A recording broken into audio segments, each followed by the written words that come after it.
MS వర్డ్‌లో మనం ఇమేజెస్‌ని గానీ, పీడీఎఫ్‌ని గానీ, వీడియోస్‌ని గానీ ఒక ఐకాన్ ఫార్మాట్‌లో సేవ్ చేసి వాటిని ఐకాన్స్‌ని క్లిక్ చేస్తే ఆటోమేటిక్‌గా ఓపెన్ చేయాలి అంటే గనక స్టెప్ బై స్టెప్ నేను చెప్పింది ఫాలో చేయండి. ఇక్కడ ఫస్ట్ ఎంఎస్ వర్డ్ ఓపెన్ చేసి ఇన్సర్ట్ బటన్ క్లిక్ చేసి ఇక్కడ ఆబ్జెక్ట్ మనకు కనబడుతుంది.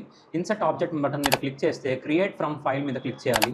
బ్రౌజ్ ఉంటుంది. బ్రౌజ్ అంటే ఏ ఫైల్ మనం ఓపెన్ చేసుకోవాలో అది క్లిక్ చేసుకుంటే ఇక్కడ మనం ఇప్పుడు కార్తిక్ జావా మెటీరియల్ అని ఉంది. ఇక్కడ ఇన్సర్ట్ అని చెప్పి క్లిక్ చేస్తే గనక ఈ పీడీఎఫ్ ఫార్మాట్ ఒక ఐకాన్ లాగా సేవ్ చేయాలి అంటే గనక ఇక్కడ లింక్ టు ఫైల్ అని చెప్పి ఉంది.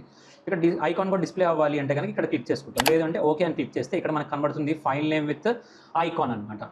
ఎప్పుడైతే ఈ ఐకాన్ మీద డబుల్ ట్యాప్ చేసామంటే ఓపెన్ అని క్లిక్ చేస్తే ఇట్లా ఓపెన్ అవుతుంది. ఇలానే మనం ఇమేజెస్ని అన్నీ కూడా చేసుకోవచ్చు. అది కూడా చూద్దాం. ఇన్సర్ట్ క్లిక్ చేస్తున్నా, ఓకే క్లిక్ చేస్తున్నా.